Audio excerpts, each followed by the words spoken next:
Então tá, gente, nós vamos começar então essa aula de arquitetura de computadores. Nós estamos vendo agora processadores superescalares, tá? Então essa aula é sobre processadores superescalares. Ela precisa de alguns conhecimentos da aula passada, mas a gente vai construir então um tijolinho a mais na criação de processadores mais velozes, tá? Então o objetivo aqui é aumentar o desempenho dos processadores. Então, eu gostaria de retomar antes uh, esse conhecimento sobre o tempo de execução final. Tá? Então, talvez a gente não tenha conversado explicitamente disso, mas foi ficando implícito durante as aulas, exercícios, né? O que importa durante o cálculo do tempo de execução. Tá? Então, a gente está interessado aqui em calcular um tempo de execução. E, quer dizer, a gente não está interessado em calcular, a gente está interessado em processadores que o tempo de execução seja o menor possível. Tá? Então, a primeira coisa que a gente sabe é que se eu conseguir pensar no algoritmo que tem menos instruções a serem executadas, melhor. Né? Então, toda a parte lá de análise de algoritmos, complexidade de algoritmos, entra aqui na contagem de instruções. Alguma esperteza que o compilador possa fazer, também entra aqui na contagem de instruções.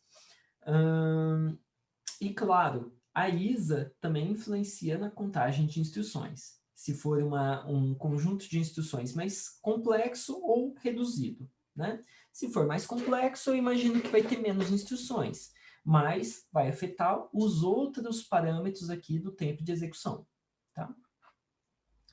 Bom, o segundo ponto, que a gente já abordou bastante também, foi o tempo de relógio, tempo do ciclo de relógio, ou seja, o caminho crítico do meu processador. Tá? E se a gente está falando do pipeline, então é uma linha de montagem, e a linha de montagem, a esteira da linha de montagem, ela segue o estágio que demora menos, ou que demora mais. Tá? Então é o caminho crítico. Então, o estágio de execução demora muito. Se ele é o que demora mais, então ele vai ditar qual que é o ciclo de relógio do meu processador. Tá? E o ciclo de relógio, então, se eu sei qual que é a frequência do meu relógio, eu sei qual o tempo do ciclo de relógio. Né? Ou se eu sei o tempo, eu sei qual a frequência, vice-versa. Né? Bom, e talvez a gente não tenha conversado muito, mas ficou implícito sobre o CPI. Né? O CPI, na real, é o que a gente está tentando otimizar desde que a gente começou a mudar a organização do nosso processador MIPS. Né? Então, quando a gente saiu do monociclo, o monociclo ele tem um CPI, ou seja, ciclos que ele demora por instrução igual a 1. Então, uma instrução, um ciclo que ele demora. Ou eu poderia até chamar de IPC, instruções por ciclo. Quantas instruções ficam prontas por ciclo? Uma só. Tá? Bom, então, quando a gente foi para pipeline, o CPI, aí a gente começou a ter alguma variação. Então, assim, o CPI ideal do pipeline é igual a 1. Eu espero que, depois de preencher o pipeline, né, a cada novo ciclo saia uma instrução pronta. Né? Então, se eu olhar a partir deste momento aqui, eu espero que tenha uma instrução ficando pronta a cada ciclo. Tá? E assim por diante. Bom, e o problema é que nós temos dependência de dados e nós temos a dependência de controle. Né? Então, essas duas dependências de dados e dependência de controle, né, elas vão influenciar no CPI. Elas vão puxar o CPI para cima. Ou seja, vai demorar mais ciclos, né? Então, eventualmente, aqui vai demorar mais ciclos para a instrução ficar pronta. Ela vai ter um estágio a mais. Tá? Por exemplo, no caso que eu coloco uma bolha no pipeline. Então, quantos ciclos demora por instrução? Aqui está demorando mais do que um ciclo. Tá?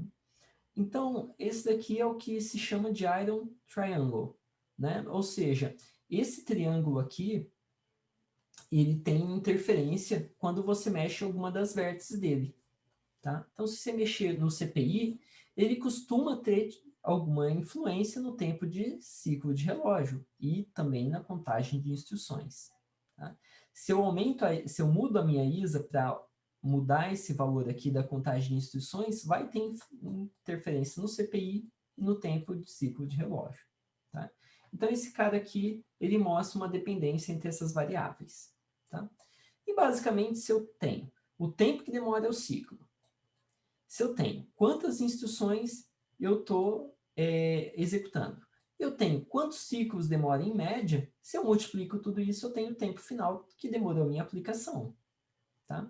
Então, aqui a gente está falando do CPI médio, a gente está falando da contagem total de instruções e o tempo de ciclo de relógio, que é fixo para uma dada arquitetura. Tá? Então, um dado processador. Joia. Então, avançando, eu tenho algumas perguntas, né, para vocês pensarem um pouquinho. A primeira pergunta é, será que nós podemos obter um CPI maior do que 1? Ou seja, mais do que um ciclo por instrução? Essa é a primeira pergunta. A segunda pergunta é o seguinte, nós podemos obter um CPI igual a 1 num processador? E a terceira pergunta, ela muda um pouco. Ela não está mais falando em ciclo por instrução, mas ela está perguntando assim, será que nós conseguimos executar mais do que uma instrução por ciclo? Tá? Ou seja, mais do que uma instrução acabando por ciclo, tá? Em média. Tá? Então, pense um pouquinho sobre cada uma dessas perguntas e sobre o que a gente acabou de falar agora. Bom, então, basicamente, sim. Se obter um CPI maior do que 1, é fácil, basta eu ser um arquiteto bem preguiçoso. Ou seja, eu implemento pipeline, não faço forwarding de dados, não faço previsão de desvios, faço paradas no pipeline. Então, isso é bem fácil de fazer, né? O que não é tão fácil de fazer é o CPI ideal igual a 1. Né? Esse daqui é o CPI ideal para o pipeline. Tá? Então, um pipeline simples, tá? A gente pode falar assim, imagina um pipeline ideal. Pipeline ideal é o CPI igual a 1. Tá? Isso daqui é um sinônimo. Bom, ele não é tão fácil de se obter. Agora, um IPC maior do que 1, IPC maior que 1, então a gente está falando, novamente, de CPI que ele é menor do que 1. Ou seja, demorou menos do que um ciclo para terminar uma instrução, na média. Ou seja, terminou mais do que uma instrução por ciclo. Tá? Isso daqui, a gente vai ter que utilizar alguma técnica bem mais agressiva para obter desempenho. Tá? Então, essas técnicas são conhecidas como técnicas agressivas de obter desempenho. Tá? Mas a gente vai tentar fazer isso até o final da aula. Tá? Então, a gente está com, né, uma boa motivação aí. Bom, e o que é interessante é isso. A gente vai estar começando a falar, a partir desse momento, de IPC, e não mais de CPI. Então, a gente entende assim, olha, o pipeline foi legal enquanto ele nos serviu, mas nós vamos começar agora com alguma coisa que o IPC vai ser maior do que 1. Tá? Agora, isso não vai ser tão fácil. Por quê? Se eu aumentar, por exemplo, pipeline, se eu tiver pipelines mais profundos, não sei o quê, eu vou ter paradas mais longas toda vez que eu tiver um branch misprediction, toda vez que eu tiver uma dependência de dados verdadeira. E outra, se eu tentar aumentar o pipeline para ele se tornar muito profundo, pera lá, mas por que eu gostaria de tornar um pipeline profundo, professor? O que significa isso? Significa, assim, que meu pipeline agora, em vez dele ter só 5 estágios, eu estou pensando em fazer ele com 20 estágios. Isso é um pipeline mais profundo. Tá? Então, ele vai ter 20 etapas. Tá? Mas por que alguém gostaria de fazer um pipeline de 20 estágios? Como assim? Por quê? Olha só, se eu fizer um pipeline profundo, quer dizer que o tempo de cada etapa vai ser muito pequeno. Se esse tempo aqui for muito, muito pequeno do que o tempo do pipeline atual, de 5 estágios, quer dizer que minha frequência de operação, né, ela vai subir. Com uma frequência alta, eu vou ter, por segundo, mais instruções sendo executadas. Tá? Então, durante anos, os arquitetos foram meio preguiçosos, vamos chamar assim, né? Vamos brincar um pouco. Por quê? Porque eles simplesmente iam fazendo pipelines mais profundos. Então, assim, a cada ano, os transistores diminuíam de tamanho. Legal. Quando um transistor diminui de tamanho, a frequência pode aumentar. Por quê? Porque uma porta lógica feita com transistores menores, ela chaveia mais rápido. Tá? Em teoria é isso. Bom, se eu já tenho esse ganho de desempenho e todo ano eu consigo aumentar o pipeline para ele ter um estágio a mais, eu também consigo diminuir a frequência. Então, eu vou quebrando os estágios do pipeline. Todo ano eu pego e vejo qual o estágio mais demorado. Ah, é o de execução. Então tá, eu reordeno o pipeline e quebro aquele em dois. Ah, próximo ano eu vejo qual e eu vou fazendo isso. Tá? Então, isso é legal, eu aumento a frequência. Agora tem um limite. Tem um limite porque toda vez que eu prever um branch errado, eu vou ter mais ciclos para preencher o pipeline. Então agora ele não é em 5 estágios, ele já está preenchido e começa a instrução nova. Agora demora 20 estágios. Tá? E além disso, a gente vai conversar mais para frente sobre alguns overheads do clocking.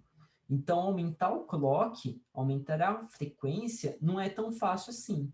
Tá? Ele me impacta muito na energia consumida. A gente não vai falar em detalhes agora. Tá?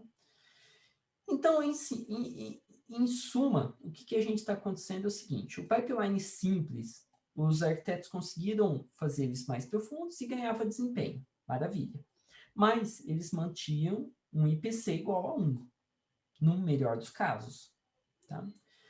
E o que foi visto é que o principal ponto para que eu não conseguisse aumentar o desempenho era porque a execução estava acontecendo em ordem. E é isso que a gente vai tentar resolver nessa aula. Tá? Até o final da aula. Então, basicamente, a gente está trabalhando agora, está migrando de CPI, agora a gente vai começar a falar de IPC, né? Um é o inverso do outro, tá? E o que a gente está interessado aqui é quantas instruções finalizam, ou sofrem write-back, ou sofrem commit, ou sofrem retirement, né? Ou seja, quantas terminam por ciclo, em média, tá? É isso que a gente está interessado. Não em um ponto do código, mas na média o que está acontecendo. Bom, e se eu estou tentando, então, aumentar o IPC para que seja maior do que 1, nós vamos ter que trabalhar no que o Flynn chamou de gargalo, né? E ficou conhecido como gargalo de Flynn, que ele descobriu isso, ele se deu conta, vamos dizer assim. E é uma coisa muito simples, que quer dizer assim, olha, se na entrada da sua indústria de carros só entrar um carro na esteira por vez, você não vai esperar tirar 2 carros por vez aqui da esteira. Não é verdade? Então, se a esteira anda da mesma velocidade, do início ao fim, e você só colocou um carro para começar a construção em cada etapa, em cada ciclo, em cada batida de relógio, não tem como você tirar mais do que instrução, não tem como você tirar mais do que você inseriu. Tá? Então, isso ele se deu conta. Então, o que a gente vai ter que fazer? Se a gente quer aumentar o desempenho para sair mais do que uma instrução por ciclo, eu vou ter que colocar mais instruções na entrada do pipeline. Eu vou ter que colocar 2 instruções, 3 instruções. Tá? E aí, à medida que eu coloco 2 instruções na entrada, eu espero, idealmente, que saiam 2. Essa é a minha expectativa. Então, o que eu vou querer aqui? Eu vou querer colocar, sei lá, 4 instruções ao mesmo tempo, para que no melhor dos mundos saiam 4 instruções prontas por ciclo. Tá? Então, nota que a gente está tendo uma mudança de paradigma. Tá? A gente está evoluindo nossa fábrica de instruções aqui. Joia. Então, assim, a vazão máxima dos pipelines escalares, que são os pipelines que a gente conhece até agora, é limitado por IPC igual a 1. Solução? A solução é usar um pipeline super escalar, tá? Ou seja, pipelines em paralelo. Eu tenho 2 pipelines em vez de um só dentro do processador. Nós não estamos falando de processadores paralelos, tá? Nós estamos falando de um paralelismo em nível de execução de instruções, tá? Bom, e aquelas ineficiências de pipeline profundo, professor? Bom, aquilo lá, eu não vou precisar de pipeline mais profundo, tá? Eu vou executar fora de ordem as instruções.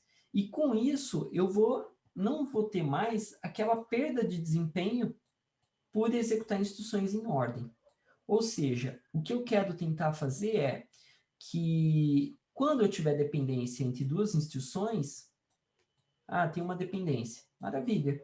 Eu vejo se tem outras instruções independentes e eu coloco elas para executar. É isso que a gente vai tentar fazer. Tá? Bom, então vamos seguindo adiante um pouquinho. Essa figura aqui, ela ilustra bem, eu acho, né? O que a gente está pensando em fazer? Então, olha só, o programador continua escrevendo o código sequencial, como ele sempre tem feito. Tá? Então, as instruções são em sequências. Tá? O programador escreve código em C, bonitinho, sequencial. O compilador vai escrever um código sequencial também, como ele tem feito. Tá tudo bem. Tá? Agora, nós vamos ter alguma inteligência dentro do processador que vai conseguir pegar instruções e executar em paralelo. Tá? Então, é isso que a gente vai tentar fazer.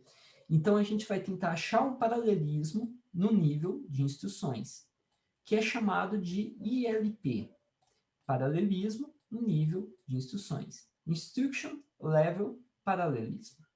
Tá?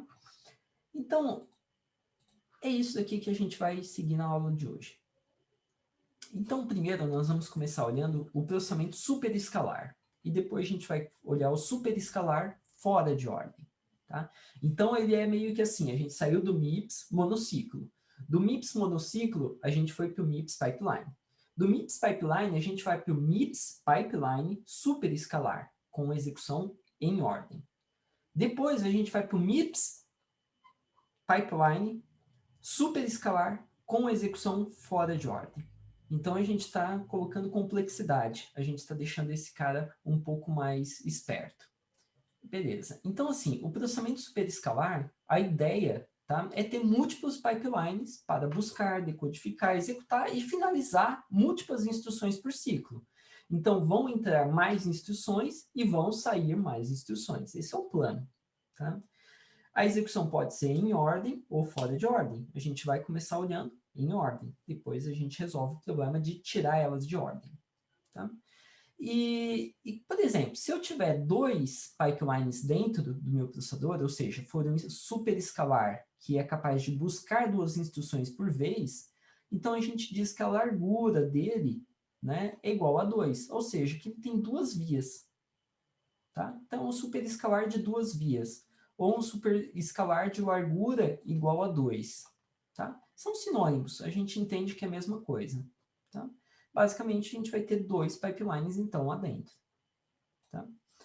E, claro, a gente já falou na aula passada que para nós mantermos um bom desempenho, nós vamos quebrar uma ULA complexa em diversas unidades funcionais mais simples. Tá? Então, como a gente viu na aula passada, se a gente quiser usar ponto flutuante, calcular ponto flutuante, vai ser bom que o ponto flutuante tenha um pipeline próprio de execução, que demore mais ciclos do que o dia inteiro.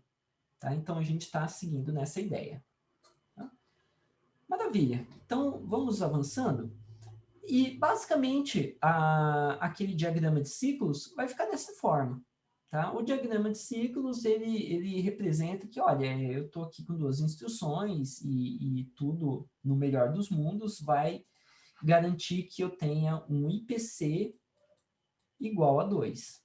Tá? Então, se eu tenho duas vias, eu tenho esperado um IPC ideal igual a 2.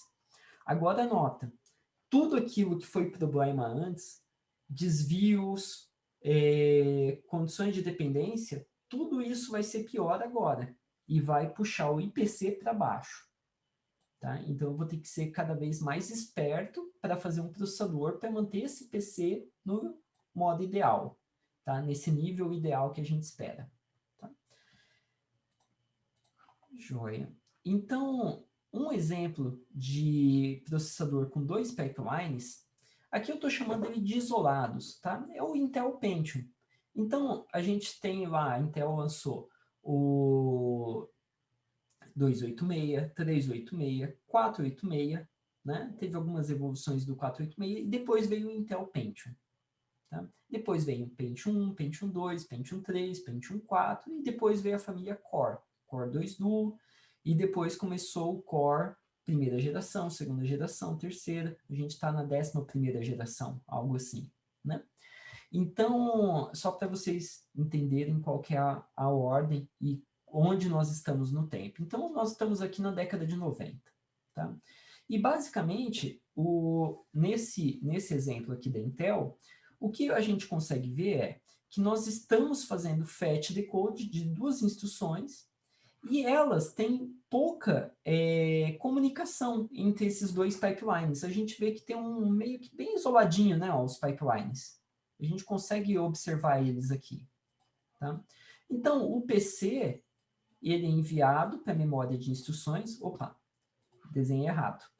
O PC, ele é enviado para a memória de instruções, e a memória de instruções agora, em vez de lançar somente 32 bits, não, ela vai lançar 64 bits.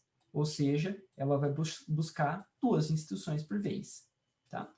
Então, aí a gente vai ver se as instruções podem ser executadas ou não, etc. Tá? A gente já vai falar mais disso. Maravilha. Então, aqui nós temos 2 pipelines isolados, ou um pipeline de largura 2, só que internamente eles estão mais ou menos isolados. Agora, o que a gente tem de verdade, né, depois desse design, foi um pipeline mais fundido. Eles têm mais iterações entre esses 2 caras. É mais difícil da gente ver onde que está um pipeline e onde está o outro. Tá? Então, novamente, nós temos o PC lançando o endereço. Novamente, eu tenho 2 instruções vindo aqui, 2 instruções decodificadas, e ela entra nesse buffer, né, nessa unidade de escalonamento, e ela vai tentar, então, escalonar, ou seja, mandar para execução as 2 instruções por ciclo. Tá? E nota, eu tenho o adiantamento de dados, vai acontecer aqui, dessa maneira. Tá? A professora, e onde que entra o reorder buffer que a gente viu a aula passada? Ele vai entrar aqui também. Tá? Ele vai se fundir aqui no write back, vai estar o reorder buffer aqui, como a gente viu na aula passada. Tá? Aonde que entra a renomeação de registradores? Vai entrar aqui no início do escalonamento. Tá? Então, nota que a gente está vendo uma ordem fácil de seguir mentalmente, mas não necessariamente foi a ordem que aconteceu as coisas na história. Tá? Por quê? Na história, a gente tinha processadores com execução super escalar que não eram processadores que tinham exceção precisa. Tá? Então, a gente vai ver isso mais para frente. Bom, então, maravilha. O que nós temos aqui? Nós temos as unidades de execução especializadas e compartilhadas entre os pipelines. Olha só o que a gente tinha antes. Aqui a gente tinha as unidades funcionais isoladas. Né? Agora, aqui já se deram conta que, olha, a gente pode reutilizar as unidades funcionais. Eu não preciso replicar todas elas para cada pipeline. É mais inteligente. O que mais que nós temos aqui? Nós temos o escalonador de instruções, que ele é responsável por obter os operandos e enviar para as unidades funcionais. Tá? Então, maravilha. Joia. Então, deixa eu ver o que está faltando falar aqui. Tá? As unidades funcionais podem operar com diferentes velocidades. Tá? Então, cada uma das unidades funcionais que tem aqui, tá? Nós podemos ter ela quebrada em vários ciclos. Tá? Então, aqui seria como se fosse um pequeno pipelinezinho aqui dentro. Tá? Assim como a gente viu na aula passada. Nada de novo até aqui. Bom, o que mais? O término das instruções pode não seguir a sequência estabelecida no diagrama. Bom, professor, a aula passada era isso, não era? O término não era seguido. Maravilha, a gente já sabe como lidar com essa situação. E nós precisamos controlar as dependências de dados e certificar o casamento correto entre o registrador de origem e o destino. Tá? E para isso que serve o escalonador. Tá? Agora a gente precisa ver o que tem dentro desse escalonador. Tá? Então, a ideia é como que a gente vai fazer esse despacho das instruções. E o despacho das instruções que é feito pelo escalonador, ele vai utilizar um método muito simples, que é o método chamado método de scoreboard. Tá? Então, nesse exemplo aqui, a gente está vendo um processador que tem um argumento igual a 4. Então, ó, fetch, tá? 4 instruções, decode, 4 instruções. Manda para o escalonador. No melhor dos mundos, ele vai poder executar 4 instruções de inteiro, ou uma de inteiro e uma de multiplicação, ou, sei lá, 3 de inteiro, uma de multiplicação, e assim por diante. Tá? As combinações aqui. E a gente espera, então, um IPC ideal igual a 4. Tá? Então, vamos dar uma olhada como que é feito esse método de scoreboard. Então, esse método, ele foi introduzido na década de 60. Tá? Então, a gente está falando de um processador da década de 90, mas lá num processador da década de 60 já tinha esse método. Tá? E esse método ele é utilizado pra, toda vez que eu quero implementar um escalonamento dinâmico de instruções ou de alguma coisa. Tá? Basicamente, o que ele faz? Ele monitora as instruções esperando para serem despachadas. Tá? O que ele monitora nelas? Lembra que, olha só, eu tenho, para fazer uma soma, eu tenho que ter os operandos dessa soma. Os operandos têm que estar prontos. Quando eles estão prontos, eu posso fazer a soma e gerar o resultado. Né? Então, o que o método scoreboard vai fazer é monitorar esses operandos. Uma vez que os operandos estão disponíveis, ele vai ter que, para despachar, ele vai ter que verificar se a unidade funcional também está disponível. Então, ele faz esse casamento triplo aqui, dos operandos e a unidade funcional. Quando todos estão prontos, yes, ele dispara para executar. Então, basicamente, ele é muito simples. Tá? O que ele faz? Ele faz basicamente o seguinte, ele sabe que no processador, né, as operações do processador costumam ter 2 operandos de origem. Imagina a soma, né? Então, eu faço A mais B. Não é? Se eu quiser somar um C aqui, eu vou pegar o resultado disso, o resultado com uma variável a mais. Mas são sempre 2 operandos. Tá? Então, o que ele faz é o seguinte, ele fica monitorando assim, ó, o registrador e o valor do registrador e se ele está válido. O registrador, o valor do registrador e se ele está válido. E, uma vez que está tudo pronto, ele manda para executar. E depois ele avisa aqui se está executado ou não. Tá? Então, a ideia aqui é, esse camarada, o scoreboard, ele se conecta muito, muito bem com aquele Register Alias Tables que a gente viu na aula passada, Register Alias Table. Ou seja, o RAT, que é do banco de registradores. Então, assim, eu obtenho o registrador, por exemplo, o registrador 3, ele é válido, e o valor dele é 34. Tá? Agora, o registrador 5, ele está inválido. Então, ele fica esperando o valor. Quando outra instrução executou e quer gravar no registrador 5, aí ele fala, opa, eu quero o valor do registrador 5, me dê. Então, vamos supor que ele estava escrevendo o número 7. Aí ele coloca aqui 7, atualiza para válido, e agora ele pode disparar essa instrução. Então, é algo muito simples, né? Ele fica controlando meio que um bingo das instruções. Né? Eu consigo pensar no scoreboard como um bingo, né? Porque ele fica tentando ver quando os registradores estão prontos, quando todos estão prontos, ele, opa, pode executar. Né? Pode ser enviado para execução. Tá? Então, é claro que ele pode ter mais bits de controle. Por exemplo, os operandos estão prontos, a instrução já foi despachada, a instrução já foi executada. Tá? Então, aqui a ideia geral é muito básica. Então, tá. Então, basicamente, o que ele tem que fazer? O método scoreboard tem 4 etapas.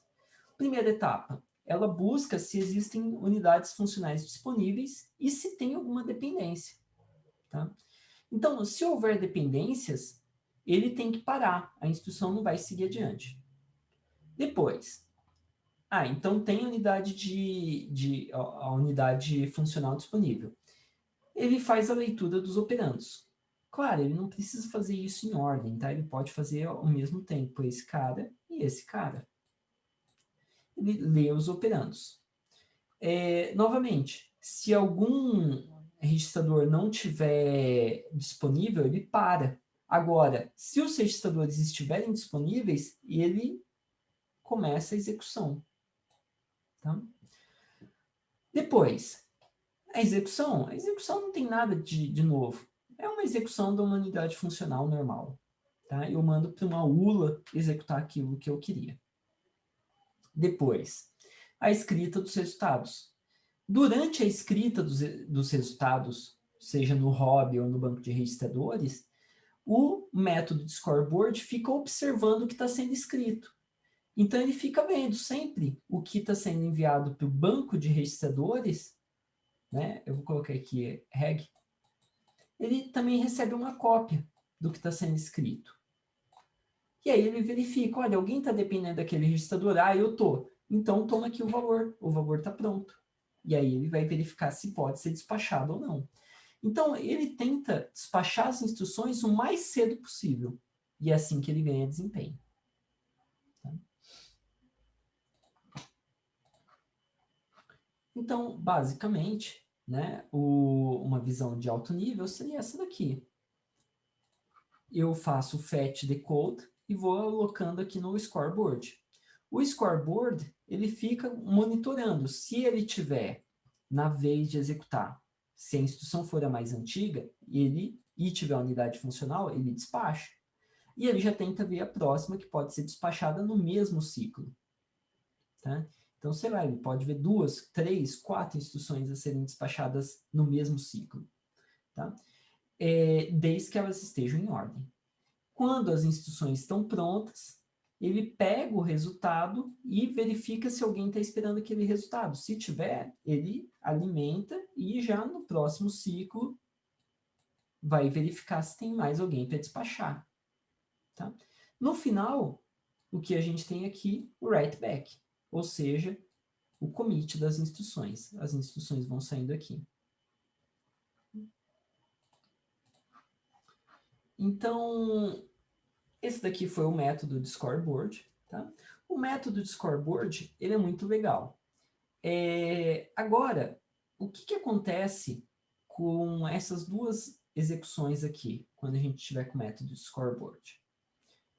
Então, se eu olhar esses dois trechos, o que eles têm em comum com esse design que a gente acabou de ver? Se eu olhar esses dois códigos no mecanismo de scoreboard, o que vai acontecer é o seguinte. O método scoreboard em um processador superescalar de 2 vias, ele vai tentar executar 2 instruções em cada vez. Ele vai tentar despachar 2 instruções por vez. Então, para isso, ele vai verificar se os operandos estão disponíveis e se tem unidades funcionais. Então, unidades funcionais. Olha, uma é uma multiplicação, outra é uma soma. Então, eu tenho 2 unidades funcionais distintas, maravilha. Os operandos. O R1 e o R2, maravilha, tenho eles pronto, não tem nenhuma instrução antes. E o R1 aqui também está pronto. O problema todo é que o R3 gera uma dependência, né, entre a multiplicação e a soma. Então, quer dizer assim, quer dizer que eu vou demorar alguns ciclos para fazer o R3. Quando o R3 estiver pronto, aí eu vou poder despachar, então, o fetch decode da soma começam, mas eles só podem terminar depois que a multiplicação ficar pronta, não é isso? Então, aqui seria a soma ficando pronta. Depois que a soma fica pronta, que ela é despachada, a gente pode olhar. Então, vamos começar a numerar as coisas aqui. Eu tento enviar as duas instruções. Eu só consigo uma delas. Depois de algum tempo, quando ela ficar pronta, eu consigo, num segundo momento, não no segundo ciclo, tá? Estou falando aqui em segundo momento, que seria nesse ponto aqui. No segundo momento, eu consigo executar a soma, porque ela ficou pronta a dependência, e eu consigo essa outra soma se eu tiver duas unidades de soma. Então, vamos supor que eu tenha duas unidades de soma. Então, no segundo momento, eu consigo fazer essas duas somas. Depois, o R6 não tem dependência, o R8 também não. Então, no terceiro momento, eu consigo mandar a multiplicação para ser executada. Nota, a multiplicação ela gera uma dependência. Então, eu não posso mandar essa soma. Essa soma vai ficar numa quarta etapa. Tá? O que acontece desse lado? Vocês já, né, devem ter visto que os registradores aqui são os mesmos. Eu só mudei as instruções. Tá? Então, basicamente, o que nós temos aqui é uma execução mais ou menos dessa. Onde eu vou ter, vamos supor que a multiplicação demora 1, 2, 3, 4 ciclos para ser executada. Tá? Então, eu tenho aqui 4 ciclos de execução. Depois, a soma próxima começa a executar. Tá? E então, a próxima pode ser buscada. E assim por diante. Então, o que eu tenho aqui eu tenho muitas paradas no meu pipeline. Porque toda vez que eu acho uma dependência, o meu pipeline para. Tá? E nota que interessante. Ele para aqui, né? Ele começa a executar e para. Mas tinha algumas instruções que não tinha dependência nenhuma. Por que eu já não fui adiantando e executando essa? Tá? Então, isso daqui é uma ideia. Tá? Agora, se eu pensar, então, nesse código da esquerda, o que nós temos? A primeira soma paralisa o pipeline todo. Quer dizer, nos dois códigos isso acontece. Tá? O add não pode ser despachado, pois os dados de origem não estão disponíveis. Tá? E instruções independentes que sejam mais jovens, elas não podem ser executadas porque estamos fazendo uma execução em ordem. Tá? Maravilha. Agora, qual que será que é a diferença entre os códigos? A gente acabou de ver que os códigos são muito parecidos. Agora, o que será que tem de diferente entre esses dois códigos?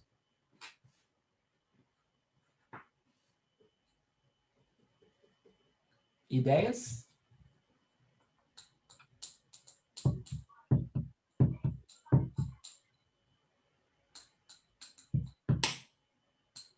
Alguém abriu o microfone, só não falou.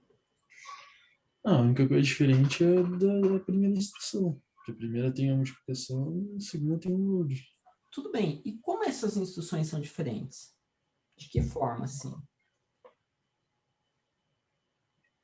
Porque a multiplicação ela mexe só com os registradores. O load ele vai pegar da memória. Exato. Então, esse é um ponto importante. Tá? Então, se a gente olhar esses dois códigos, se nós olharmos os dois códigos, nós vamos ver que o load ele depende da memória, enquanto a multiplicação só de banco de registradores, e tudo bem. A multiplicação tem uma alta latência. O load, a gente vai começar a ver que ele também tem uma alta latência, porque a gente vai ter a memória um pouquinho mais lenta do que o processador. Então, a memória vai começar a ser um problema, tá? A partir de agora. Então, basicamente, imagina que o load está carregando alguma coisa que está no disco. Imagina que a multiplicação... Bom, a multiplicação nunca vai acontecer isso, porque está sempre nos registradores. Tá? Então, a parada de uma multiplicação, ela é pré-definido o tempo de parada. Agora, de um load, não. O load pode demorar muito mais. Tá? Então, a gente vai ter que achar uma maneira de tentar resolver esse problema. Tá? Então, como que a gente vai prevenir essas paradas no despacho de instruções? Então, assim, O problema que a gente está tendo é porque o despacho está seguindo uma ordem restrita. Tá? A solução, bom, a solução vai ser tirar fora de ordem as instruções. Então, assim que uma instrução está pronta para executar, eu mando ela para execução. Tá? Agora, eu vou ter que manter a semântica do meu código. Tá? Então, a semântica do meu código, o programador pensou numa coisa sequencial. Então, o processador, ele pode fazer fora de ordem, mas ele vai ter que manter essa mesma semântica no fim do dia. Tá? Ele não vai poder, ele vai ter que garantir que a ordem, no final, vai ser idêntica. Ou seja, o resultado final seja idêntico. Tá? Então, vamos dar uma olhada como que a gente vai fazer o escalonamento e o despacho fora de ordem. Tá? Então, a ideia vai ser mover as instruções dependentes do caminho das instruções independentes. Né? Então, em vez daquele cara parar a fila, não. Ele fica no cantinho e vamos chamando o próximo da fila. E assim por diante. Tá? Então, a gente vai ter que precisar do quê? De uma área de espera para as instruções que estão dependentes. A gente coloca ela sentada num banco. Tá? E que banco que é esse? A gente vai chamar de estações de reserva. Tá? Reservation Stations. Bom, qual que é o benefício disso tudo? O benefício é que a gente vai tolerar melhor a alta latência de algumas instruções. E a gente também vai tolerar melhor a dependência das instruções. Por quê? A gente vai permitir instruções independentes entrarem na frente daquelas que estão esperando no banco de espera, na Reservation Station. Tá? Então, Reservation Station, estação de reserva. Então, maravilha. Então, o que nós devemos? Primeira coisa, nós devemos monitorar cada registrador de origem das instruções que estamos aguardando. Professor, não era isso que o método de scoreboard estava fazendo? Basicamente era. Tá? Quando todos os dados de origem estiverem disponíveis para a instrução, a gente despacha ela. Isso não era bem o que o scoreboard fazia. O scoreboard, ele só despachava se aquela fosse a instrução mais antiga. Tá? Então, aqui não. A gente vai despachar, seja lá qual instrução for, desde que ela esteja nessa estação de reserva.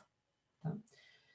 E, claro, as instruções, elas respeitam agora um data flow. O que é um data flow? Um data flow seria o seguinte. Imagina que eu pego tudo que eu executo no meu código e monto uma árvore de dependências. Então, eu poderia ter assim, ó. Olha, eu pego esses dois operandos e faço uma operação de soma. Com esse resultado, mais um outro operando, eu faço uma divisão. E com isso eu vou seguindo aqui. Então, o que a gente vai tentar fazer é o seguinte. Vamos imaginar que eu tenho, sei lá, mais alguns nós aqui dessa árvore, só para dar um exemplo bom.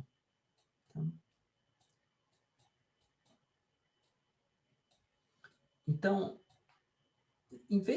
vamos supor que eu tivesse a operação de soma, depois a operação de divisão, depois a de subtração e depois uma operação aqui de, sei lá, multiplicação. Tá? Imagina que o programador escreveu nessa ordem aqui as operações. Quando a gente monta uma árvore de dependências, a gente nota que o código que o programador escreveu era mais ou menos esse. As dois operandos que vêm para a soma, depois aquele resultado vem aqui para divisão, e depois ele tem que fazer uma subtração para multiplicar. Então, olha só, em vez de eu executar esse cara e ficar esperando porque ele tem uma dependência, eu venho e já vejo, olha só, nesse nível da árvore, eu posso mandar executar esse cara e esse cara. Basicamente é isso que a gente vai fazer. Tá? Só que, claro, a gente não pode montar uma árvore de dependências dentro da arquitetura, né? Isso é muito custoso. Eu precisaria de um algoritmo, então, professor, para verificar isso? Não, nada de algoritmo, nada. Nós vamos melhorar o método de scoreboard. Essa que é a ideia. Tá? Mas o efeito vai ser um efeito super robusto, que a gente vai estar respeitando apenas o data flow e não a ordem que o programador escreveu o código. Tá? Então, isso que vai ser bacana aqui. Então, basicamente, se eu pegar aquele exemplo da multiplicação e colocar ele de novo aqui na tela, a gente tem esse despacho em ordem. O que a gente está querendo é um despacho fora de ordem. Ou seja, vamos dar uma olhada no que aconteceu aqui. Olha, as duas instruções do primeiro ciclo ficaram aqui e ficaram aguardando. No segundo ciclo, eu já coloco duas próximas para tentar executar. Tá? E eu nem estou sendo muito agressivo aqui. Tá? Eu estou executando, estou tentando aqui. Ó. Mesmo que eu não consegui, eu trouxe ela, maravilha. No próximo ciclo, eu busco duas. Se alguma daquelas duas for independente, elas começam a executar. Elas seguem adiante. Busco mais duas. Se forem independentes, elas seguem adiante. Se tiver dependência, elas esperam. Então, olha só o que a gente fez aqui. As duas começaram no mesmo tempo, só que uma terminou bem mais cedo. Então, alguém poderia olhar e falar, professor, olha só, legal. Então, você vai ter que usar um método mais agressivo e de 15 ciclos, você vai diminuir para 12 ciclos esse código pequeno. Se a gente fizer os cálculos, né, a gente vai ver que nós estamos melhorando em 20% o desempenho. Mas será que minha vida é só executar 1, 2, 3, 4, 5 instruções? Imagina que isso daqui fosse um laço de repetição. O que aconteceria?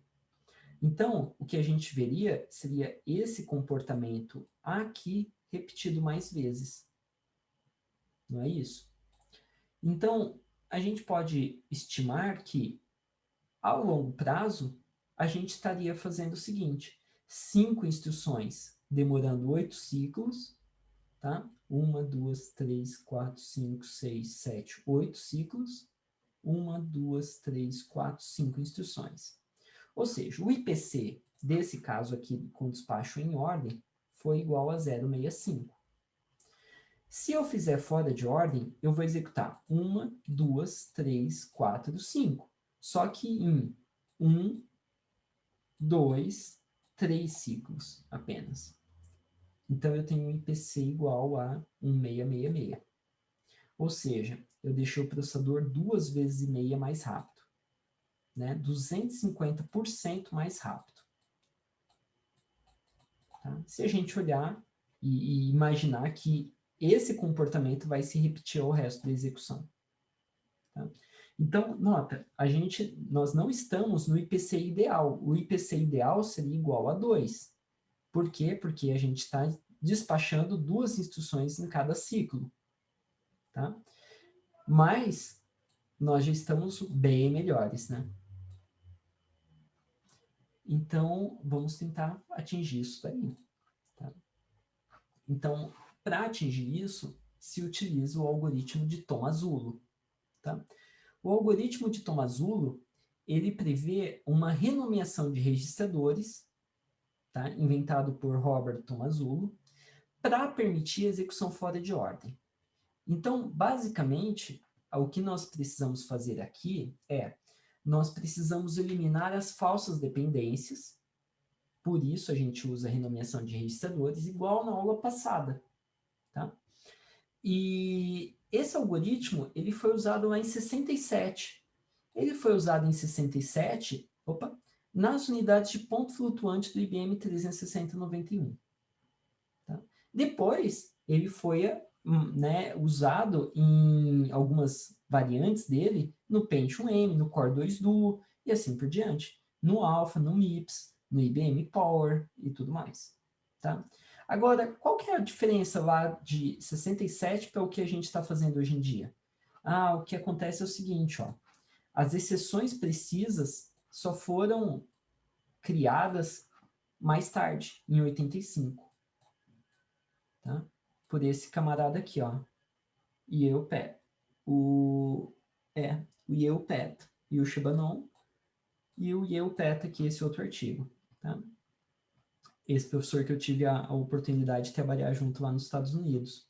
Então, essa é a principal diferença, tá? Do algoritmo de Tomasulo. Então, ele se parece uma evolução do scoreboard. Vamos dar uma olhadinha nisso daqui.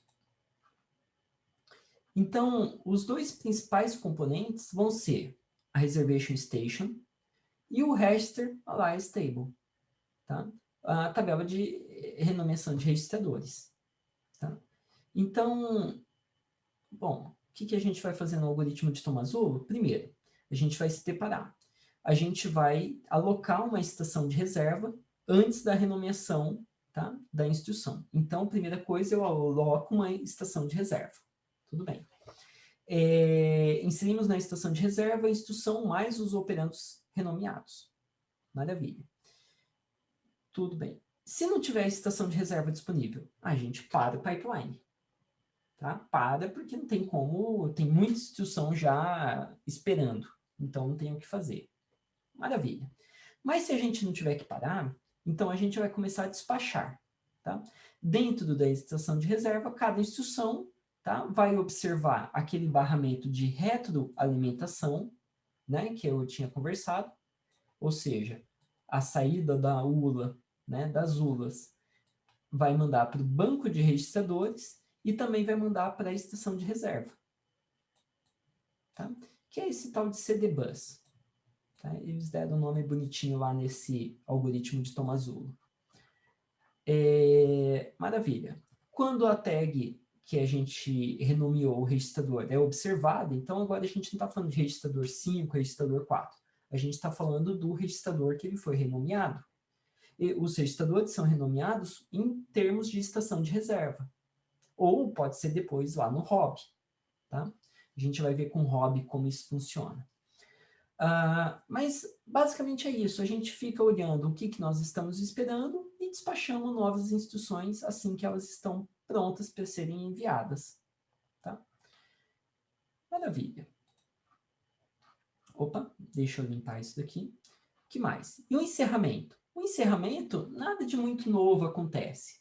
Eu aviso o barramento, ou seja, eu envio os resultados para o banco de registradores e também envio na estação de reserva. Tá? Bom, mais ou menos isso. Tá?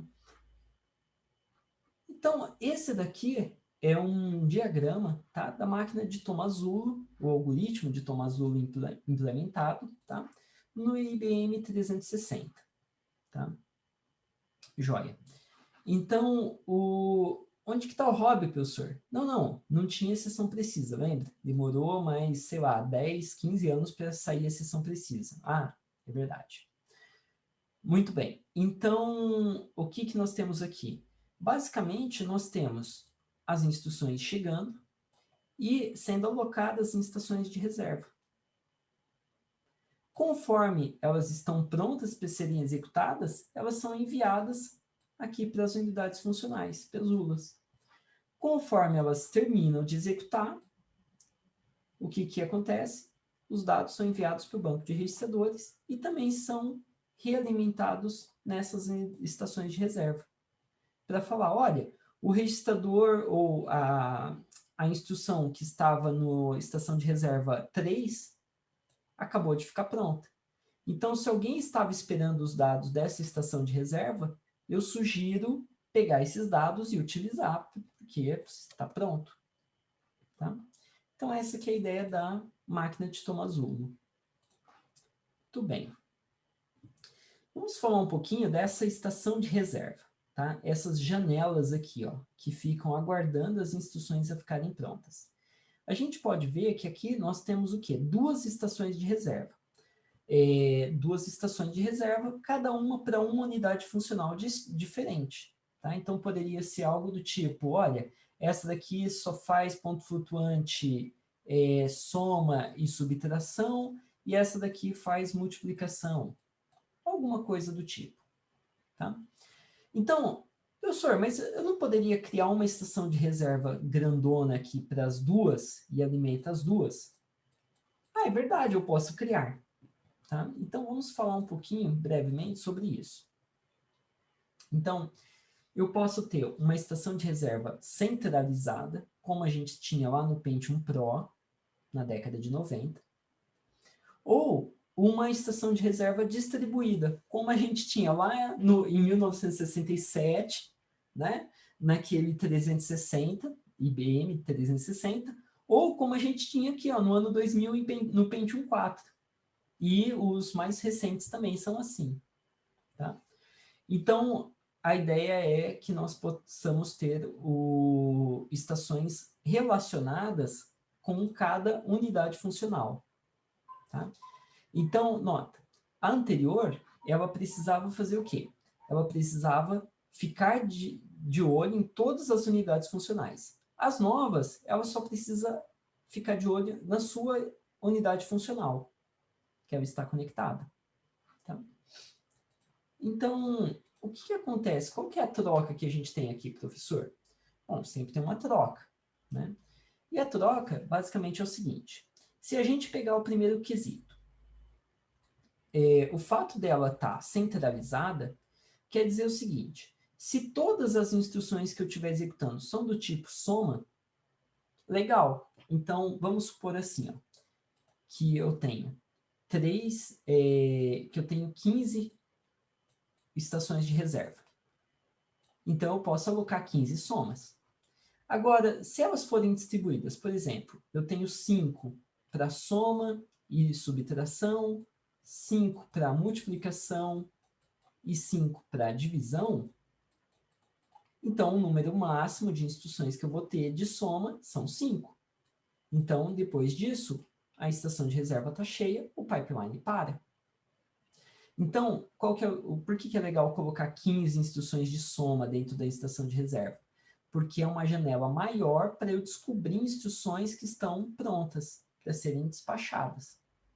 Então, quanto mais instruções eu tiver na estação de reserva, maior a chance de eu não parar de executar coisas. Tá? Então, ponto para estação centralizada. Agora, quanto ao armazenamento, área e energia. O problema é o seguinte, olha só. Algumas instruções têm coisas específicas. Por exemplo, o store tem um endereço de memória. O branch, ele vai ter informações sobre qual é o PC, sobre informações do salto, para qual endereço que foi o salto, tudo mais. Se for centralizada, todas as entradas, ou seja, todas as linhas dessa estação de reserva, tem que ser capaz de guardar qualquer tipo de instrução. Quando ela for distribuída, eu vou ter especializadas. Então, eu só preciso entender de soma e subtração, só de multiplicação, só de load, só de store. Tá? Então, ponto para a estação distribuída. Quantidade de portas. Quantidade de portas de leitura ou de escrita influencia muito na energia consumida e na área também. Então, uma estação centralizada, ela tem que ser capaz de mandar várias instruções, ou seja, ela tem que ter várias portas de saída. Essas portas, quer dizer, elas vão influenciar em energia, muita energia, ponto negativo. Aqui, basicamente, só tem que ter uma porta de saída por ciclo. Então, uma porta só, menos energia, menos área. Ponto positivo para a estação distribuída. E a complexidade? Imagina só, você ter que ficar olhando e despachando várias instruções no mesmo ciclo. É muito complexo a centralizada. O mais fácil é fazer a distribuída. Ponto positivo para distribuída. Tá? Então, esse daqui é mais ou menos uma comparação entre esses dois mundos. Maravilha. Então, chegou a hora da gente fazer uma execução fora de ordem com exceção precisa. Tá? Conectando um pouquinho essas coisas, a gente vai ver que, durante a execução fora de ordem, nós vamos ter, na verdade, algumas partes que se mantêm com execução em ordem. Então, nós temos aqui as etapas de commit, que é o final, e o front-end, que é o início, eles continuam sendo em ordem. Ou seja, as instruções aqui, elas ficam dentro de um buffer, e esse buffer está ordenado. Na hora de sair, eu pego um buffer ordenado e eu faço o reordenamento. Eu vou terminando as instruções da mais antiga para a mais nova. Tá? Agora, aqui no meio a coisa vai ser fora de ordem. Então, elas vão terminar a execução fora de ordem, não o commit, a execução. A execução termina fora de ordem. E o despacho também vai ser fora de ordem. Então, instruções, conforme estão ficando prontas para execução, eu mando para as unidades funcionais. Tá? Então, nós temos o front-end em ordem e o back-end fora de ordem. E o que se diz, né, que nós temos duas montanhas num pipeline moderno, num processador moderno. A estação de reserva, ela vai ocupar bastante área, bastante complexidade, e o reordenamento, o reorder buffer, o ROB, tá? Aquela janela de instruções em ordem, ela vai ocupar também bastante área, bastante recurso do nosso processador pipeline. Tá? Chegou a hora, então, da gente conectar os pontos e ver um exemplo completo de uma execução fora de ordem, tá? de um processador superescalar. Tá? Então, nós vamos começar a olhar agora quais são os componentes que a gente vai usar. Tá? Então, nós vamos olhar aqui, primeira coisa, nós vamos considerar que nós temos instruções já decodificadas no decode buffer. Tá? Então, imagina que nós temos o FET manda para o decode buffer. Então, cada instrução que foi carregada da memória de instruções e já foi decodificada, ela fica aqui no decode buffer. Então, o nosso decode buffer está cheinho, tá? E, de verdade, é aquelas mesmas instruções que a gente viu, tá? Então, aquela multiplicação que causa uma dependência, depois tem uma outra dependência aqui entre o R3 e o R3. Tá? Maravilha. Então, esse daqui vai ser nosso exemplo. Joia? Mais antiga para mais nova. O banco de registradores. O banco de registradores, eu coloquei um valor 1, 2, 3, 5, 7, 11, 13, 17, 19, 23. Tá? Todos estão válidos. Tá? Imagina que a gente acabou de ligar esse computador agora, a gente escreveu alguns valores no banco de registrador e agora a gente vai começar a executar. Tá? Então, não tem nenhuma dependência acontecendo nesse momento. Joia. O que mais que nós vamos olhar? Nós vamos precisar de o reorder buffer. Tá? Então, nós vamos precisar do ROB, o buffer de reordenamento, para ter exceções precisas. Então, o que nós vamos simular aqui tem exceção precisa. Massa? Então, uma entrada do ROB, a gente vai ter o opcode, ou seja, a operação, tá? Multiplicação, soma, o que está acontecendo ali? O registrador de destino, o valor de destino, tá? A validade do destino e se foi executado. Tá? Muito bem. Provavelmente algum campo aqui a gente não precisa. Mas tudo bem. Estação de reserva. Estação de reserva, nós vamos ter a estação 0, que faz soma, subtração, AND, OR. É tipo a ULA do nosso MIPS Delete. Tá? O que tem lá dentro? Ela tem qual o ROB de destino, quando ficar pronto, a origem 1, a origem 2, e aí se está pronto para ser executada. E a segunda estação de reserva é para a unidade funcional de multiplicação e divisão. Tá? É um exemplo só. Então, aqui eu tenho estação de reserva 0A, 0B, 0C, 0D, 0E. E estação de reserva 1, que tem a entrada A, B, C, D e E. Tá? Então, aqui são as diversas entradas da estação de reserva. Maravilha. E nós temos um indicador de ciclos e as unidades funcionais aqui. Tá? A unidade funcional lógica aritmética demora 2 ciclos e a de multiplicação e divisão demora 4 ciclos. Tá? Então, é um exemplo bem robusto para a gente ver tudo isso acontecendo ao mesmo tempo. Então, a primeira dica que eu tenho é a gente vai olhar isso daqui tudo junto. Tá? Então, o buffer das instruções, o RAT, o reorder buffer, o ROB, né? O reservation station 0, reservation station 1. Tá? Então, não entre em pânico. Tá? Nós vamos um passo por vez. Tá? Então, beleza. Nós estamos no clock 0 e nós vamos começar o primeiro clock. Tá? Na primeira batida de relógio, vamos só, antes da gente avançar, vamos ver o que a gente espera. A gente espera tratar duas instruções por vez. Por quê? O nosso processador, a gente está trabalhando com um processador que tem dois despachos, tá?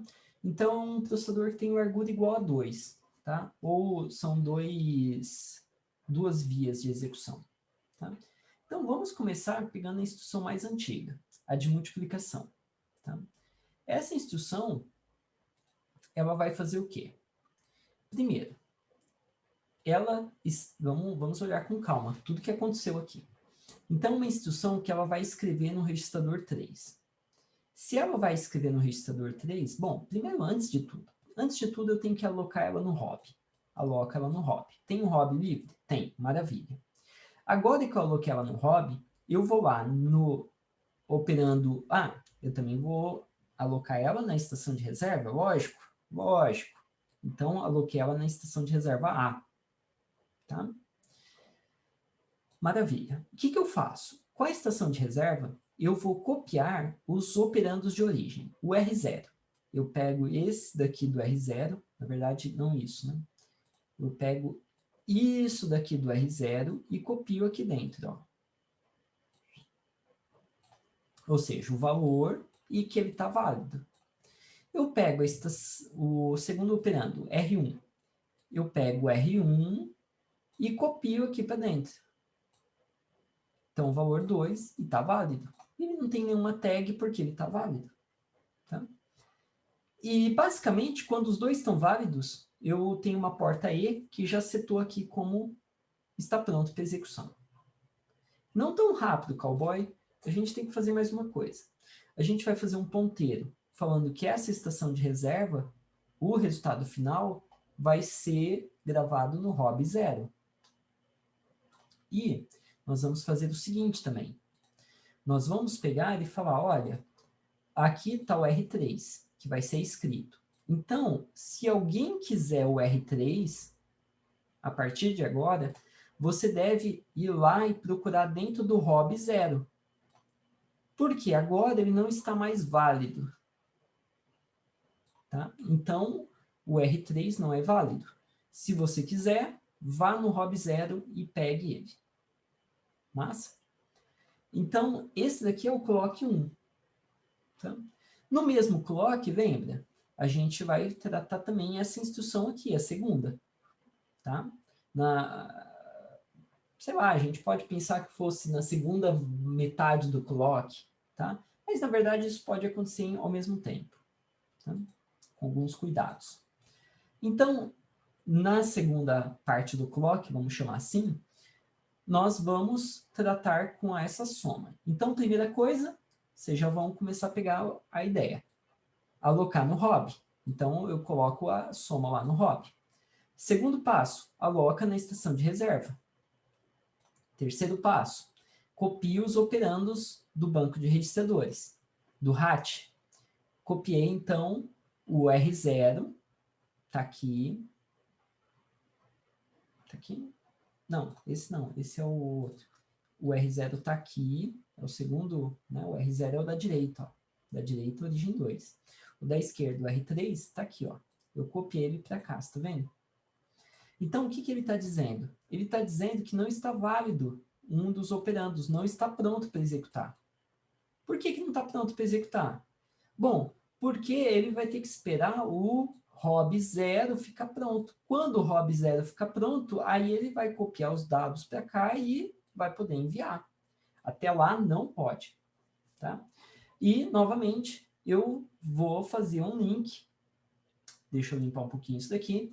Eu vou falar, olha, se eu estou escrevendo no R3, a partir deste momento, se alguma instrução precisar do R3, não é esse caso, tudo bem. Mas se alguém precisar do R3, ele não vai procurar mais no hobby 0. Ele tem que procurar no hobby 1. O hobby 1 é o cara que vai produzir o R3 mais fresquinho, mais novo, mais recente. Tá? Então, isso daqui tudo aconteceu na primeira batida do relógio. Né? Então, eu imagino que vocês estão muito animados aí, olhando isso tudo acontecendo. Legal. Então, agora a gente pode encerrar esse clock. Quando eu encerrar o clock, o que vai acontecer no próximo? No próximo, primeiro, isso daqui vai ser removido, né? No próximo clock, a gente vai tratar esses dois camaradas e a execução já vai entrar aqui na ULA. Tudo isso daí vai começar a acontecer. Então, não pisquem. Vamos lá. Clock 2. Então, no clock 2, nota, primeira coisa, a instrução começou a executar. Uhul! Sucesso! Né? Então, está no pipeline de multiplicação e divisão, que vai demorar 4 ciclos a ficar pronto. Em paralelo, a gente aloca uma nova entrada no hobby, a gente aloca uma nova entrada na estação de reserva, a gente copia para a estação de reserva os registradores 7. Então, o registrador 7 está aqui, copiado. E o registrador 6 está aqui, copiado. Tá? Nota, está válido e está válido. Aqui. Então, ele está pronto para ser executado. Olha que maravilha. Então, quer dizer que na próxima execução, no próximo ciclo, a instrução anterior, que está aqui na estação reserva A, ela vai ficar parada, esperando. Esperando quem? A multiplicação, né?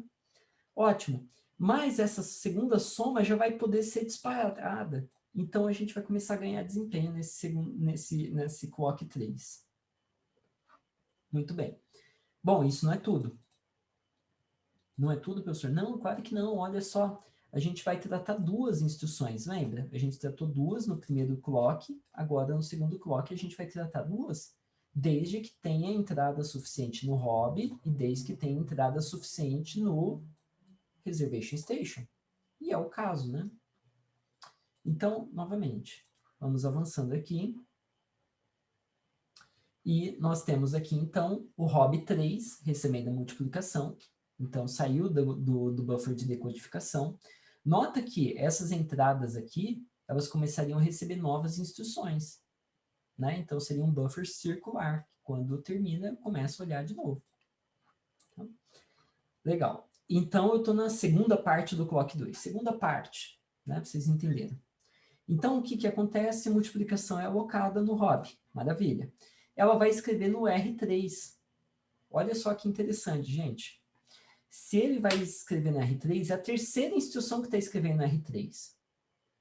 Lembra? Eu teria 3 instruções com dependência de saída, falsa dependência. 3 que estão escrevendo no meu registrador. Mas eu estou renomeando a instrução. Então, o R3 agora vai se chamar hobby3. Ou seja, tem um ponteiro agora aqui. Tá? Isso é legal. Por quê? Essa instrução que depende do R3, ela tem que pegar desse R3 aqui. Não pode ser dos anteriores. A gente nem quer saber desses anteriores. E, então, a gente vai fazer esse casamento acontecer. Então, olha só. Lembrando que nós estamos no clock 2, por isso que ainda não foi executado. Tá? Então, beleza. Acontece mais do mesmo. Nota que essa multiplicação ela já está pronta também para ser executada.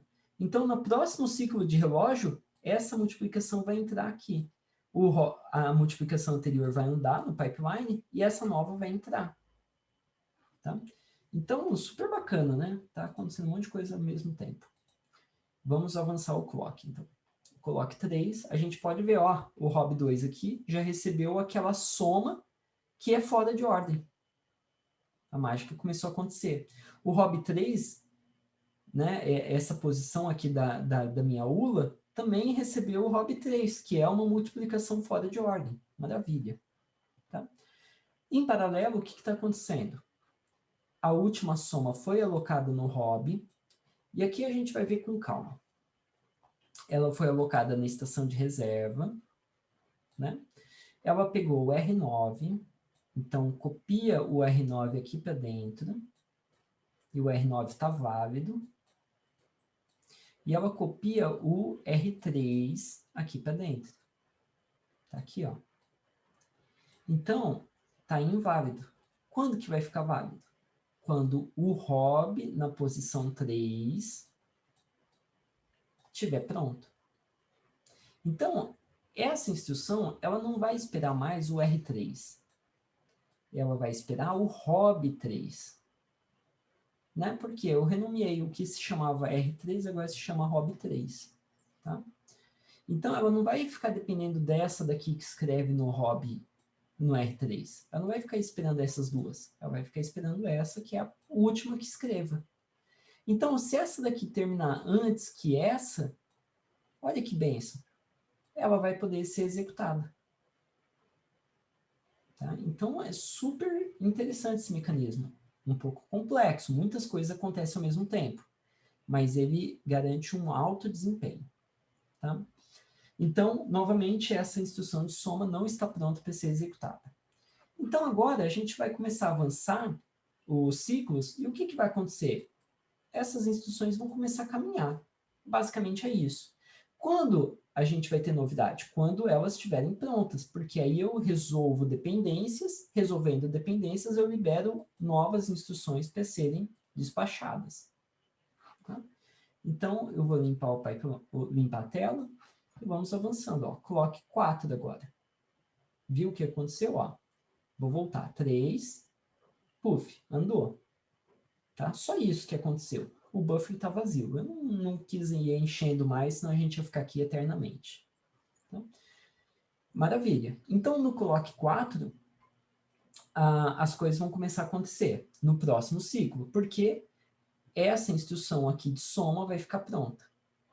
Então, a gente vai ter que atualizar algumas coisas. Então, o que vai acontecer? Vamos lá, clock 5. No clock 5, aquela instrução de soma ficou pronta produzindo o resultado 30. 30, professor? É 30, porque ela pegou as duas entradas. As duas entradas somou e saiu o valor 30. Onde que é gravado o número 30?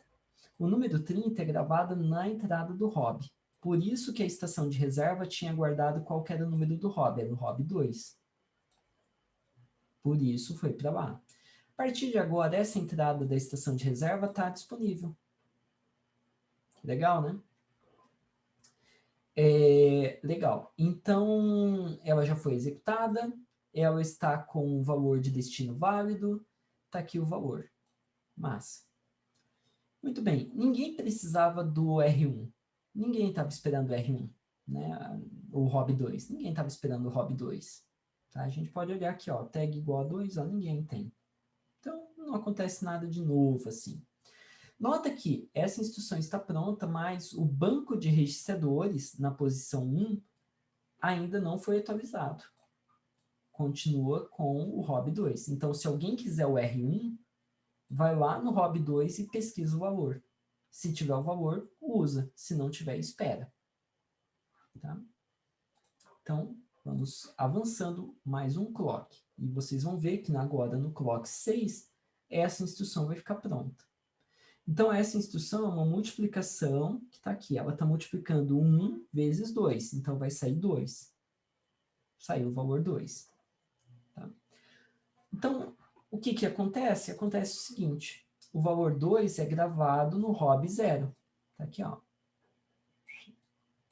Ao mesmo tempo, eu encaminho para as estações de reserva esse valor, falando, olha, o ROB 0 acabou de receber 2, hein? Fiquem atentos.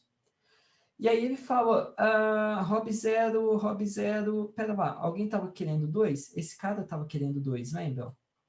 Eu vou voltar um ciclo aqui para a gente olhar. Ele estava esperando o ROB 0. Então, quando o ROB 0 foi atualizado, ele pegou o valor e falou, olha, agora eu não preciso de mais ninguém, hein? Eu estou pronto para ser executado. Então, no próximo ciclo, eu vou poder executar esse cara, começar a execução dele. Tá? E aqui, ó, tinha mais alguém esperando o R3? Não, né? Aqui já está a minha execução, então ele não serviu para ninguém aqui dessa estação de reserva, só para a estação de reserva 0. Tá? Então, vamos avançar. O que vai acontecer? Vai sair o valor do ROB3.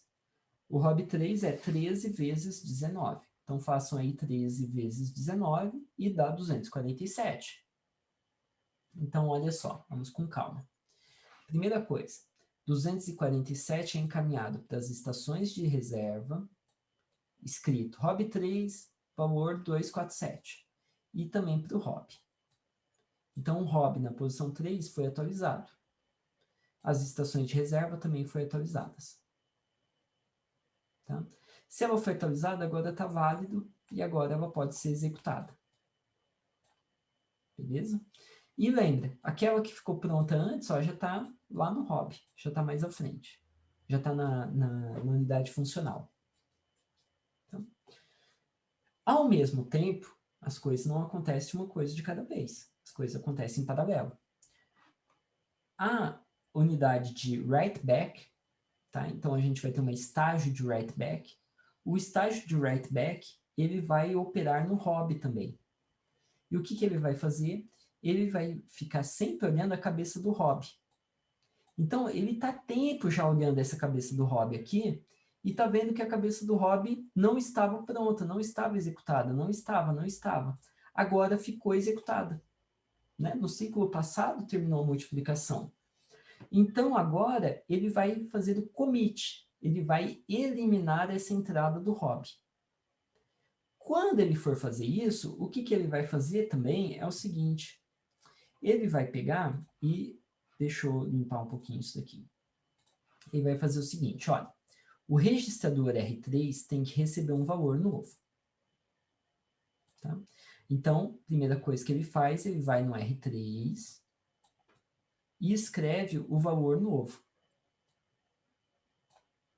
Legal.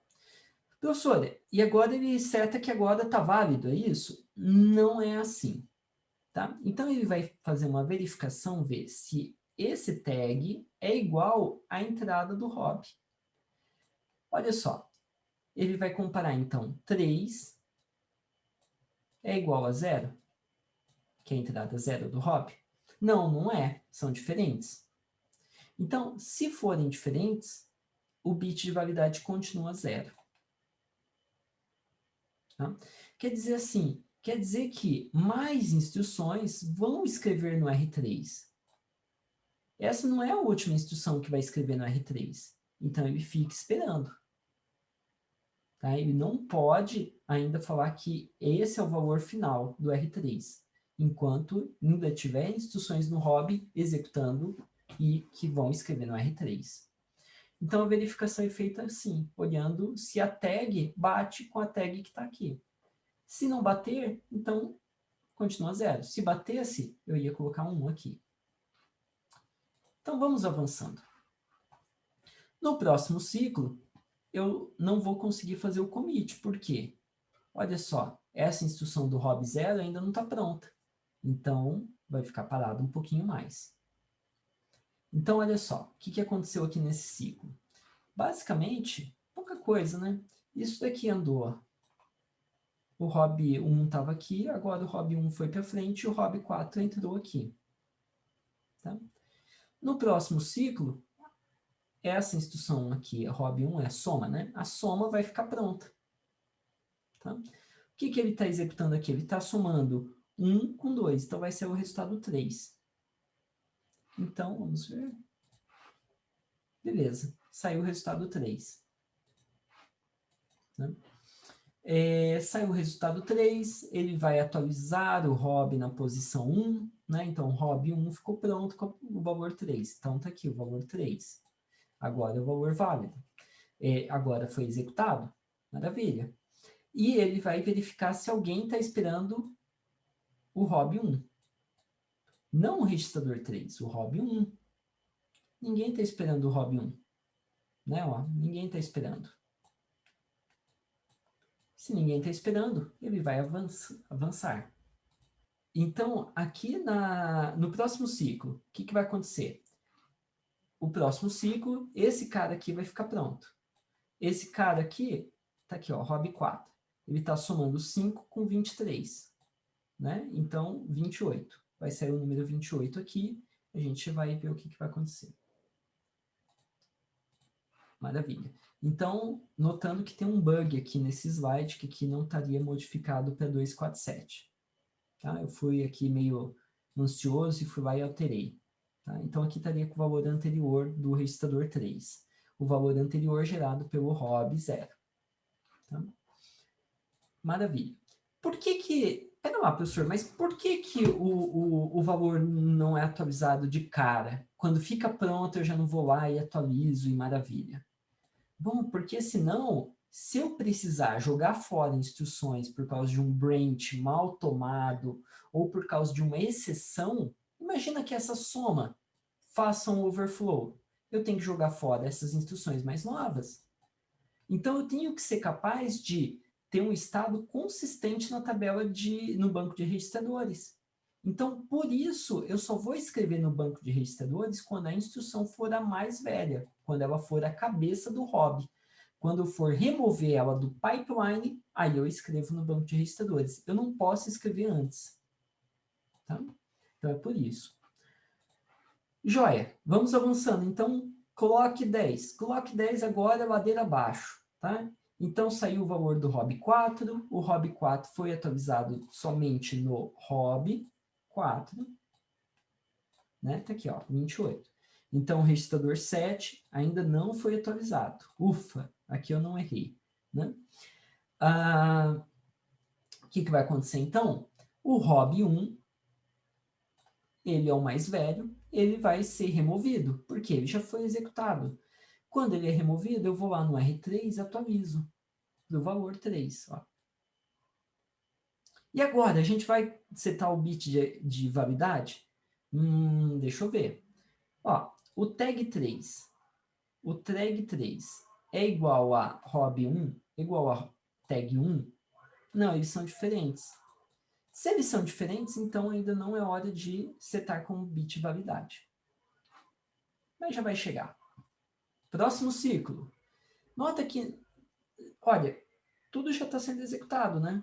Então, esse cara aqui, eu tinha que ter removido também, né?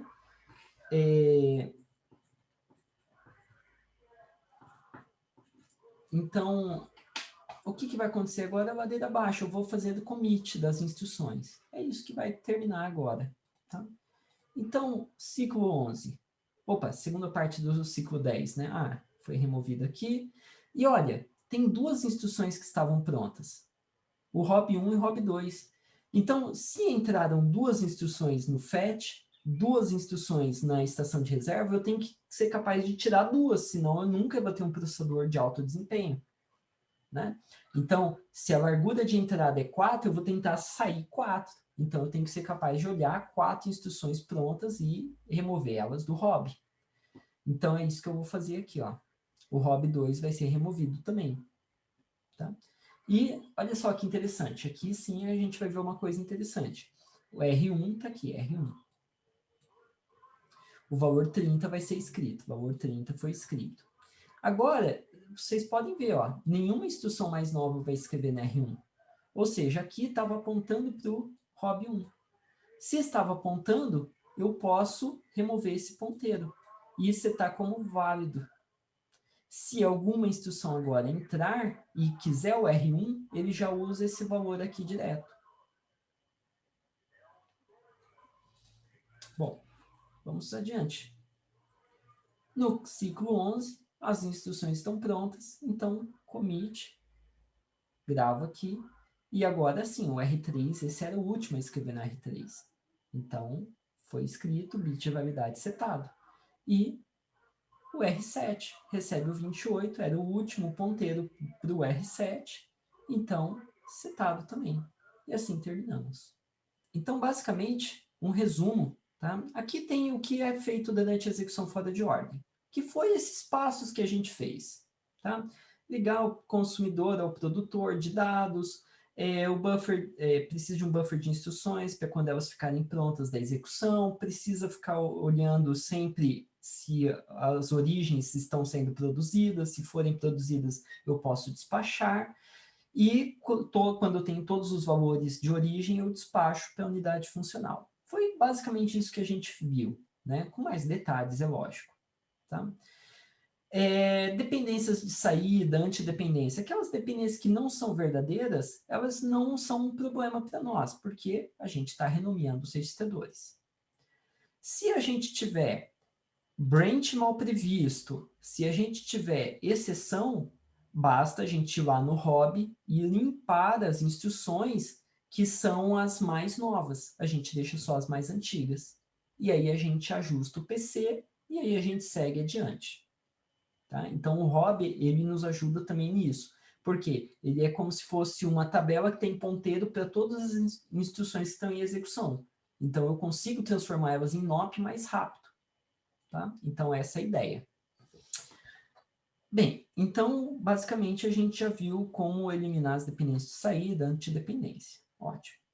Agora, vamos dar uma olhada num exemplo. Tá? Eu coloquei vários aqui, nós vamos olhar um aqui, e depois vocês podem olhar o material, os slides, né, em casa, alguma coisa assim. Então, o que eu queria olhar com vocês é esse Intel Skylake.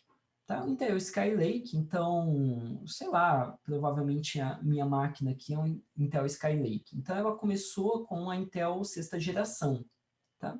Então, começou a ser produzido ali em 2015 e parou de ser produzido em 2019. Tá? Nota que a evolução de uma geração para outra, ela não sofre grandes rupturas, em geral. Tá? Por isso que são gerações, né? Senão ela teria um outro, a Intel ia lançar com outro nome, né? Então, o que eu queria ver com vocês é essa figura da microarquitetura. Microarquitetura é sinônimo de organização, tá? Organização do computador. Claro, está muito pequenininho aqui, então eu vou olhar separadamente cada etapa. Então, a gente tem aqui o front-end, a gente tem o execution engine, que seria o back-end, e a parte de memória. Tá? Então, a gente vai olhar cada uma dessas separadamente. Então, o primeiro ponto seria o front-end. O que nós temos aqui no front-end? Nós temos alguma coisa chamada instruction cache. Cache é uma memória, tá? A gente vai ver mais adiante. Então, a gente tem a memória de instruções. A memória de instruções está fornecendo 16 bytes por ciclo. Se fosse, isso daqui é Intel, né? Mas se fosse um MIPS, a gente poderia fazer uma inferência que seriam 4 instruções de largura, né? Porque eu estou trazendo 16 bytes, não estou trazendo 4 bytes, né? Beleza. Então, eu teria aqui a parte de FET e pré-decodificação. Por que eu tenho pré-decodificação? Porque é um x86. E x86 ele é CISC, ele é complexo. Então, a decodificação da instrução demora vários ciclos. Olha só isso. Pré-decodificação, decodificação, e aí agora ele tem a fila de alocação. Fila de alocação seria basicamente aquele buffer que a gente viu de instruções já decodificadas. Tá? Então, nota que eu tenho filas entre cada nível. Tá? Então, aqui seria como se fosse os registradores de estado. Então, a cada ciclo, eu vou tentar gerar 1, 2, 3, 4, 5, 6 micro-operações. Tá? Ou macro-operações, desculpa. Aqui eu vou ter as micro-operações. Tá? Por que é isso, professor? Porque é complexo e eu estou traduzindo para RISC. Basicamente é isso, né, que a gente está fazendo. A gente está transformando uma instrução complexa em uma instrução simples, ou em várias instruções simples. Tá? Então, beleza, professor. Então, a gente já sabe que isso daqui é uma memória de instruções. Essa parte aqui a gente vai ver quando ver a hierarquia de memória, mais para frente, memória virtual. A gente tem o Branch Predictor. O Branch Predictor é onde está o PC. O PC ele fica tão conectado com o preditor de saltos que eles colocam tudo junto. Então, o PC é enviado para a instrução de memória, as instruções, os bytes saem, eu começo a decodificar eles. Ah, legal, professor, maravilha. Agora, e esse negócio aí, microcode sequencer? A gente nunca falou dele. É verdade. Como a Intel trabalha com instruções complexas, algumas vezes uma instrução ela é um microprograma. A gente falou um pouquinho de microprograma. Então, ela é decodificada em várias microoperaçõezinhas. Sério? Sério. Quantas? sei lá, até 200. Tá? Então, uma instrução da Intel pode gerar até 255 micro-operações. Tá? E aí as micro-operações são aqui. Tá? Se fosse um RISC de verdade, ela não teria essa complexidade aqui inicial. Tá? Muito bem, muito bem, muito bem, muito bem. A gente tem esse decode stream buffer, que é uma esperteza que é usada para decodificar mais rápido, como isso daqui demora muito, eles colocaram esse buffer de instruções já pré-decodificadas. Tá? Dá para a gente estudar, isso aqui é algo recente, tá? A partir ali, sei lá, recente, tem 10 anos, tá? Maravilha. Então, a gente agora chegou naquele decode buffer que a gente tinha ali no nosso exemplo. Tá? Agora, vamos avançar. Vamos ver o resto, vamos ver o back-end. Né? A gente está vendo o front-end. Então, o back-end, ó, é continuação, tá? Essas setinhas aqui estão descendo aqui, ó. Os micro-ops estão vindo aqui. Então, os micro-ops estão vindo para a estação de renomeação, de alocação e de aposentadoria, desculpa. Então, basicamente, aqui é onde está o reorder buffer. Olha só quantas entradas tem o reorder buffer. 224 entradas, o Skylake. Esse que eu peguei aqui. Tá? Pode ser que alguns tenham mais, outros têm menos. O RAT está conectado aqui, ó. Olha só, com o nome que eu falei que estaria com RAT. Register Alias Table. Tá? Maravilha. Que mais? O Branch Order Buffer. Então, como eu posso ter 224 instruções, a Intel coloca um buffer de reordenamento de branches, porque a coisa começa a ficar mais complexa. Tá. Maravilha. Então, o que vai acontecer aqui? O que vai acontecer é o seguinte, as instruções vão vir para o escalonador, depois de serem alocadas. Então, eu pego as instruções, as N instruções mais antigas do hobby, e mando para uma estação de reserva unificada. Olha só, a estação de reserva unificada, não separada. Legal, né? O banco de registradores está aqui, ó, junto com a estação de reserva. Ó. No caso, banco de registradores inteiro, tem 180 registradores, e os bancos de registradores físicos, 168. Professor, mas sério, 180? Não, é que são os físicos. Quando eu renomeio, eu tenho até 180 físicos para usar. Tá?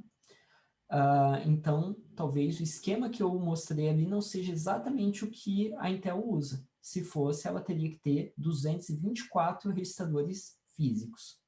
E ela só tem 180. Tá? Então, tem alguma coisa ali para reduzir o uso de registradores. Legal. A estação de reserva tem 97 entradas. Tá? 97 entradas. Então, dentro dessas 97 instruções mais antigas do hobby, o que eu vou fazer? Eu vou verificar quais estão prontas para serem executadas e vou mandar em alguma dessas 8 portas. Porta 0, porta 1, 2, 3. Professor, mas não era um para uma unidade funcional? É verdade, a Intel usa alguma coisa diferente. Ela conecta várias unidades funcionais, né? Como se fosse as ULAs mesmo, né? Então, uma ULA é capaz de fazer instruction ALU, instruction MOV ou instruction vector, blá, blá, blá. Tá? Então, maravilha. Ele vai direcionar para cá ou para cá. Vai ser um demux, basicamente. Tá? Basicamente, eu vou ter, então, cada caixinha dessa uma ULA diferente. Tá? Então, eu teria 1, 2, 3, 4, 5, 6. É um demux de 1 para 6. Joia? Provavelmente para eliminar o número de fios. Tá? E quando fica pronta a instrução? Quando fica pronta a instrução, olha que interessante. A instrução sai daqui o resultado e vem para o hobby. Como o professor disse, maravilha. E, ao mesmo tempo, eles são enviados para o Reservation Station, para resolver as dependências.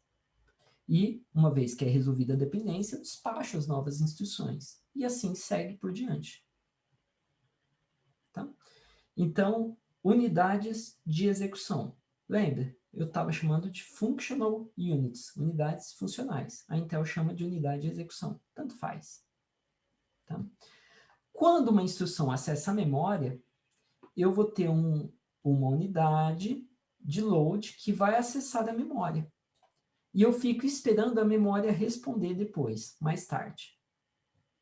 Tá? Isso daqui muda. Então, vamos limpar e vamos ver, então, essa parte do subsistema de memória. Ah, e outra. Eu não falei aqui, mas o retirement vai acontecendo aqui. Às vezes, essas figuras têm aqui uma estação de commit junto aqui. Tá? Então, teria o commit que vai pegando as mais antigas e vai gravando no registrador no registrador mesmo, né? Então, nota, olha só que interessante. Detalhes, né? Duas vias. Porque na hora do commit, os dados vêm para dentro do banco de registradores. Na hora de despacho, os resultados vêm para fora. Tá bom? Joia. E agora, por fim, o subsistema de memória. O subsistema de memória a gente não explorou ainda. A gente não falou de memória cache, a gente não falou de TLB, a gente não falou de line fill buffer, nem vamos falar.